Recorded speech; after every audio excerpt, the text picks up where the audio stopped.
Lake Travis, the Cavaliers, looking great. They roll past Pflugerville, the team that made it in on the three-way coin toss.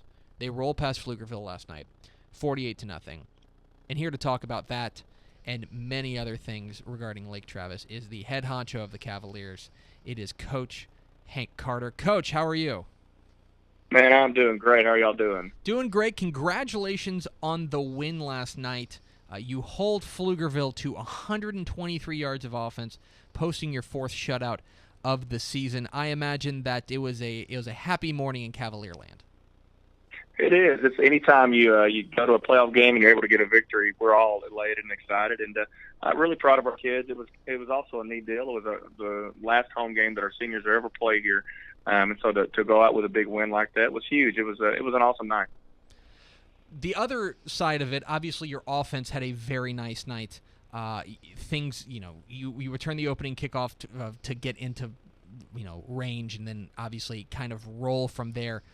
Things looked excellent for you. I know that you're a little banged up with Abe Willows, your running back, down. So for your offense to go get where you want to go, who are the guys that we need to know that are going to be stepping up? Yeah, I mean, I thought that last night our offense came out and we did exactly what we needed to do. We needed to score, and our defense needed to hold Pflugerville down early to, what they want to do was run the ball and try to shorten the game. And so I thought our players and our coaches did a great job of coming out and executing the game plan early for that. When Abe went down against Westlake, that was a big blow to our football team, and mainly from the standpoint that he's such a leader in our locker room. And just such an awesome individual, and to see him have a senior year shortened like that due to injury is tough. The guys replacing him, we've kind of told all of our kids we don't have another Abe Willows on the sideline here to put in, and so it's not anybody's one job to go out there and to do that. But we've got a lot of kids that is kind of taking on that role, and we just need everybody to step up their game a little bit. Santiago Villegas and Malik Barkley have been the two kids that have taken the share of what Abe was primarily getting. We're talking with Hank Carter, the head coach of the Lake Travis Cavaliers here on DCTF Live. Get involved in the conversation, hashtag DCTF Live. Coach, it would be silly to talk about Lake Travis football without talking about a quarterback named Brewer. And it seems like you guys have another one in Charlie. He has really matured this year. What have you seen from him that's been most impressive? Everything about the way he's played, I could not be more proud of a young man than Charlie Brewer. He obviously lives up, has a lot of expectations to live up to. Number one, just being the quarterback here at Lake Travis, but also with the last name Brewer. And his older brother played here and was a part of 3 state championship teams and was an excellent player and has still got a big win last night there at Virginia Tech.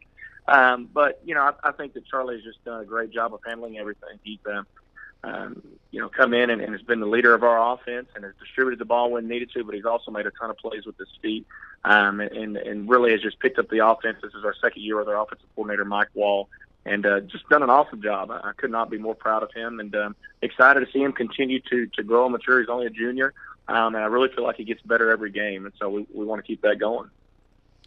Coach, everyone loves to talk about the offense of Lake Travis. It seems like that's all we've ever talked about for the last 8-9 years. Yeah, you're a defensive guy. We've talked a lot about Abe Willows being down for you, but you also lost Sammy Ochoa on the defensive line. How's this defense look without your big man in the middle? I am a defensive guy and being the head coach, but I also call the defense. And so, I just feel like the biggest way that I can contribute on game nights is to coach those kids along with our assistant coaches and our defensive coordinator, Ryan Ludicky, and try to hold the opponent to as few as we can get, or as few as we can. Losing Sammy, to that car accident, and Sammy's going to be okay. He's fine. Just saw him a while ago. He's up walking around in a brace and just looks fantastic, by the way. He'll be perfectly fine and good to go for next year. But yeah, losing Sammy, that's tough because we don't just the physical presence that he brings inside. He's about 6'1", 275, and runs probably a 4.8, 4.9 40. He's something else, and so. That hurts us. That was a place that we had incredible depth, we felt like, going into the season. And, obviously now, that depth has taken a hit a little bit. Corbin Pierce has come in, as well as Scott Cummings, and those guys have done great. And so, like I said, that's an area where we felt like we had some depth. We don't have another Sammy, but we have some guys that are getting there and fighting and clawing, and they've done a nice job. And what that'll look like for us down the road, I don't know. we had the benefit of having a lot of size in there before Sammy's injury, and now we're not quite as big, but we're just gonna have to win a little bit differently. I'm still very confident in our kids, though. We're talking with Lake Travis head coach Hank Carter here on DCTF Live. Get involved with the conversation, hashtag DCTF Live. Coach, you look ahead to where you're going next week, and it looks like you'll be taking on either Spring Westfield or Kingwood. I imagine you will have all eyes on that game this weekend. Do you have any sort of what is your game planning? What is the game planning schedule like in a situation like this where you've got a little bit of lead time? You don't know who you're playing yet. Yeah, it's a little bit unique. We played a Thursday game, and our opponents are playing on Friday night. We don't know a great deal about either one of them, and we've seen them on film in past years just because they were playing. I think against when we played Atascocita a few years ago, we saw Kingwood, and then last year when we were getting ready to play Spring, I think we saw Westfield's kids. I think we have a lot of respect for both programs. Know that they've been real successful. Know that Westfield's had some deep playoff runs lately. But it's really just to wait and see who we're going to get tonight, and then we'll trade video and focus all of our preparation on that. For us, really today is about putting last night to bed. And so in our game last night, going through grading the video, we watched video with our kids this morning. We'll bring them back after school, go over the special teams with them, make sure they get treatment and get a lift in and all that. And then we've got scouts going to the game tonight, and I'll try to listen to it on the radio or on a computer. And see who we're going to get. It's pretty exciting. Either way, we're excited to be playing in the second round and to just look forward to that next challenge. Coach, playoff wins have been harder to come by for the program at the 6A level. What's the biggest adjustment you guys have had to make after making that leap, and what do you think you guys have done this year to maybe put you in a better position to make a deeper run? I don't know what adjustment we've necessarily had to make. I think that our first year in the larger classification, by the end of the year, we were a much different football team because the kids we lost. We had probably 6 or 7 starters lost to season-ending injuries, and so we were just a different team. I think in 13 we made a great run. We got beat in the semifinals and had an opportunity to win that game. Cedar Hill made more plays than us down the stretch. Last year we didn't play well in our game against Spring, and they played well. And they dealt with the adversity of the weather and things like that much better than we did. But I think through all of that, our school has been growing. And I can tell you this year, our depth, our backups are better than they have ever been. So I think that's just, you can attribute that to having more kids in your school. Our school's been growing. When I got here, we had about 1,750 students, and we've got about 2,700 now. And so that in football, that makes a difference. I think it helps with our depth. And that's one of the things I've noticed is you go on to the larger classification.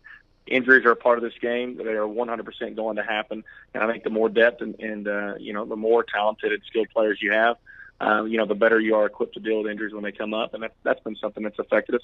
And we just need to play better. At times we haven't, over the years, even throughout our state championship runs, we'd have some games where we didn't have our best stuff necessarily. We found a way to win those games.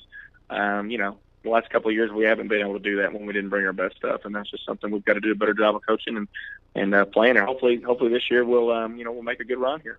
You're obviously the only notable coach to ever come out of Lake Travis, and so I was interested if you knew, if you've ever heard of this guy who's at SMU, Chad Morris, and have you? I thought you were going to say Jess Lepp. He's another former Lake Travis. Jess Lepp. Yeah. How often are you talking with Coach Morris up there at SMU? Yeah, I talked to him quite a bit, and I know that they're up there rebuilding that program, and it's been a tough year for them. I think that they knew it was going to be an uphill battle for a while, but yeah, I do keep in contact with Coach Morris and talk to him often as well as Coach Lepp and some of those other guys on that staff. And that's excited for him. Coach Morris is getting a chance to live out one of his dreams, and we wish them the best of luck. He is Hank Carter, the head coach of the Lake Travis Cavaliers, now 11-0 on the year, waiting for their area round opponent in the 6A Division II playoffs. Coach Carter, thanks so much for your time, and best of luck the rest of the way. No, my pleasure. Thank y'all so much for having me on.